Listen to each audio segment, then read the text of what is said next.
Well, speaking of Disney, they did have their big D23, their own little Comic-Con, right? Mm-hmm. I'm not sure there's much to say other than they're doing the Santa Clauses, a TV series in which Tim Allen passes the torch to a new Santa. Okay. Uh, Okay. I think it ought to be Chris Evans, should it not? Yeah, yeah. And Well, I mean, they should have at least had him pass the torch on in Buzz Lightyear. He didn't show up in Buzz Lightyear, right? no. Yeah, No. the whole thing was like they probably don't want to be working with Tim Allen because he's a bit of he's a bit like on the conservative side. But they obviously want to work with him as Santa Claus. They feel the need to get Santa Claus out of his hands. It's mine. And then they'll own Santa. The Santa Claus IP. They'll remake the original Santa Claus, that movie. They showed some footage from Ant-Man, Quarantine Mania. I didn't watch any of this D20 whatever. I'm just looking at some article. I don't know either. Fantastic Four's come out in November 2024. Captain America: New World Order is set to also come out in 2024. Is that a movie? That's a movie starring the new Captain America. They showed a trailer to Indiana Jones 5, and Harrison said, "This is it. This is it for me. I'm done. I'm all right. Me and Short Round. They showed more from We're that. done. Short Round. We're done. They showed a new trailer for that Willow show. Now, I was never a huge Willow guy or anything, but I think it's kind of cool that they're doing something with another Lucasfilm property. Yeah. And by the looks of it, in much the same way that Netflix Dark Crystal show looked pretty tits, this thing, it looks like somebody who really likes Willow is doing this show. And Warwick Davis is involved. That's what you need. You need that kind of passion. What the fuck is this? I'm just reading this for the first time.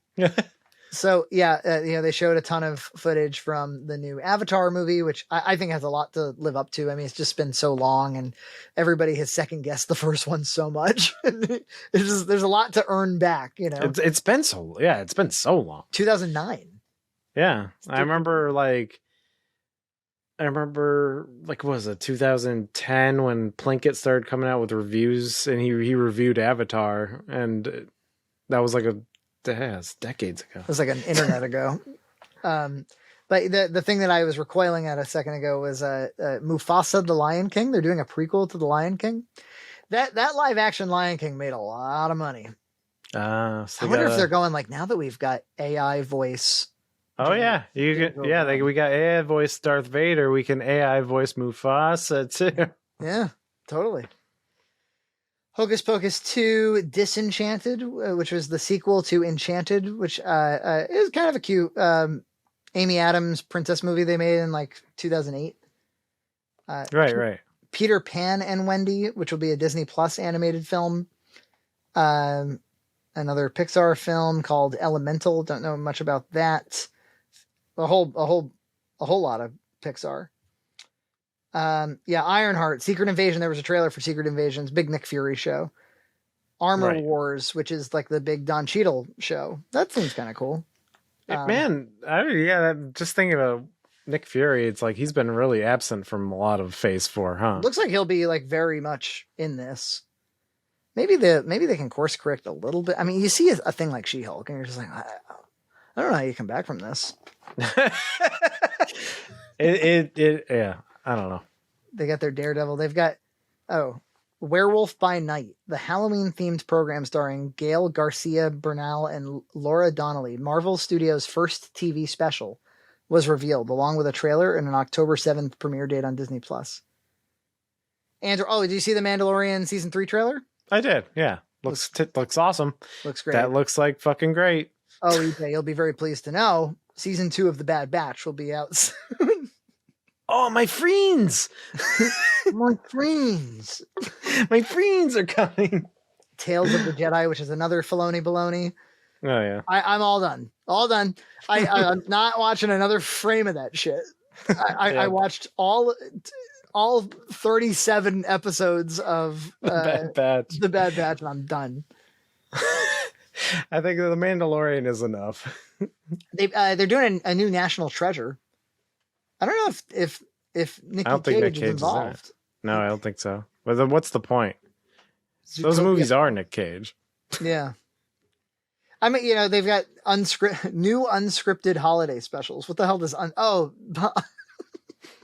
for a second I thought unscripted meant like we haven't finished the script.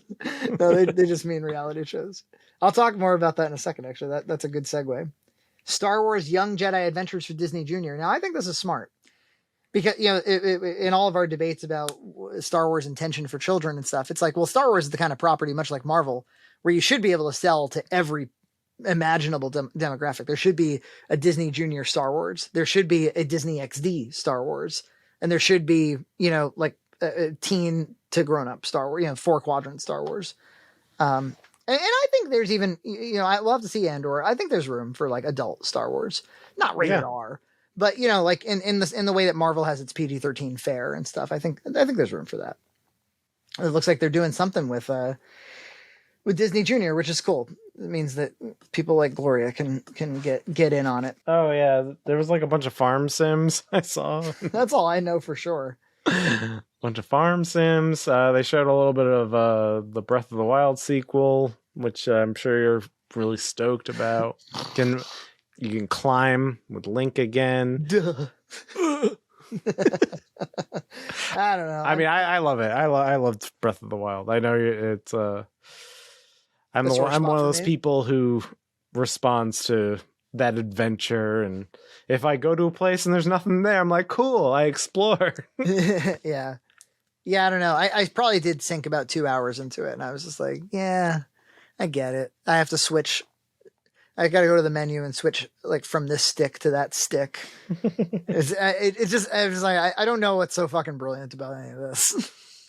And as far as the expanse of the world, I'm like, isn't it just kind of like AI expanded? Like it's not like, wow, this is meticulously designed. Maybe it is meticulously designed. I think it was a mostly designed world. Fair enough. But yes, there's that. They showed very little footage of it. Well, let's see. I have I have a quick list. Pikmin 4, which is a series I can never get into either. Kirby's Return to Dreamland Deluxe. I'll play that. No. It's a Wii title that they're deluxing.